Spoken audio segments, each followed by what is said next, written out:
Ya, karena sebagian kita di Indonesia ini yang nggak paham fikih sholat berjamaah. Ya, imamnya dorong-dorongan. Imam harus ditetapkan, nggak boleh dorong-dorongan. Imam ditetapkan oleh pengurus masjid. Kapan qomat? Ketika imam sudah maju. Jangan jamaah yang nyuruh, qomat. Ini ada acara nih, nggak bisa. Imam yang punya hak kapan boleh qomat, kapan tidak qomat. Kalau qomat masih sedikit, kata imam, bentar. Imam yang punya hak. Ya.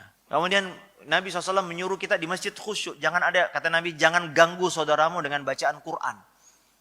Sebagian kita, akhi, antara azan qomat, muazzinnya malah baca salawat. Kita mau sholat sunat terus gimana? Jadi saya memahami ada sebagian orang nggak nyaman itu. Karena pelaksanaan sholat berjamaah belum sesuai dengan asas syariat Islam. Belum lagi kadang-kadang 1 jam sebelum azan, mikrofon udah ngaji, Pak. Ya, jam 4 subuh udah ngaji tuh. Gimana orang mau sholat tahajud di rumah? Ya, kemudian habis subuh ngaji lagi, Pak, mikrofon. Yang boleh keluar dari masjid apa saja sih, Pak? Kata ulama hanya azan dan qomat. Qomat pun diperselisihkan. Azan saja yang boleh keluar. Qomat, sebagian ulama berbeda pendapat. Ini qomat untuk siapa? Untuk yang di luar masjid atau yang di dalam masjid? Dalam masjid. Karena mereka yang berkepentingan ini udah mau qomat. Ada pun yang di luar masjid udah percuma. Ya kan? Tapi di Indonesia 1 jam sebelumnya, sesudah sholat, mikrofon juga. Banyak orang merasa terganggu. Maka saya paham banyak orang lebih nyaman sholat di rumah. Kenapa? Karena pelaksanaan sholat berjamaah belum sesuai dengan, saya pernah ketemu Pak, supir Grab, supir online. Orang non-muslim. Dia bilang, Pak Ustadz, mungkin karena saya dijemput di masjid, menurut kami Islam ini agama berisik, Pak. Itu siang malam, itu ya mulai dari pengajian ibu-ibu, sampai kapan kita istirahat katanya. Apa harus selalu teriak-teriak katanya. Islam yang seperti ini mereka pahami, Pak. Padahal Nabi SAW di masjid gak boleh suaramu, jangan, kenapa? Ada saudaramu yang sedang berdoa dan sholat. Tapi kita ya, Masya Allah, masjid ini, ya, gak bisa kita khusyuk. Bertetangga dengan masjid, banyak orang menghindari. Kenapa? Berisik, Ustaz. Saya ketemu ada seorang pilot. Ustaz, saya pindah nih. Saya punya bayi, tapi jam 4 udah corong masjid itu keras banget. Habis maghrib sampai isya corong.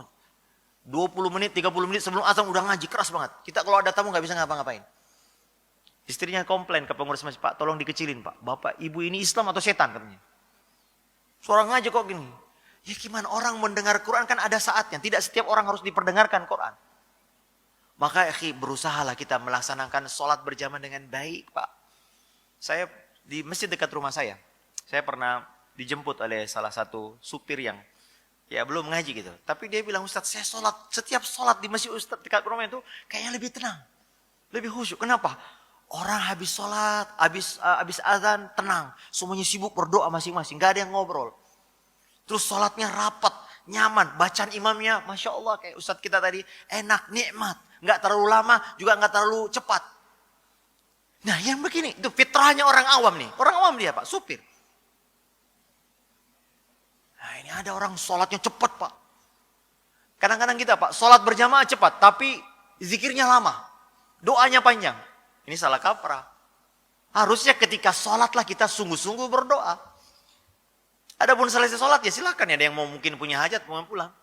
Tapi kadang-kadang kita nggak enak pulang karena imamnya zikir. Dianggap kalau pulang dianggap, wah ini orang munafik nih, orang-orang belum selesai. Padahal kita mengikuti imam hanya selesai setelah salam saja. Pas setelah itu silakan. Walaupun yang afdal kita berzikir, tapi kalau ada hajat, ada tamu, ada apa, silakan tinggalkan. Makanya Pak, orang Indonesia ini paling susah kalau suruh berdoa sendiri. Karena kebiasaan di Indonesia dipimpin berdoanya. Saya kalau bawa jamaah haji, jamaah umrah, Pak berdoa masing-masing. Aduh Ustaz, apa nih doanya? Kenapa kebiasaan kita dituntun doa? Padahal doa itu ibadah sendiri, Pak. Memang dalam Islam kadang-kadang ada doa yang, saya sholat Jumat, tapi itu pun mengaminkan sendiri-sendiri. Gak usah ngangkat tangan. Sholat istisqa, khutbah, ya boleh kita berdoa. Imamnya berdoa kita aminkan dalam hati. Atau imam sedikit diri. Tapi selebihnya doa masing-masing. Apa yang terjadi Pak? Kita ini kadang-kadang kalau suruh berdoa ketika wukuf di Arafah, ya coba lihat Pak, Bapak yang pernah haji. Kalau di kemah Indonesia, itu kalau wukuf Pak, perang speaker. Wah, ustadznya yang baca doa, jamaahnya tidur. Adapun kita seharusnya yang Pak, sebetulnya adalah khusyuk sendiri berdoa. Itu yang baik.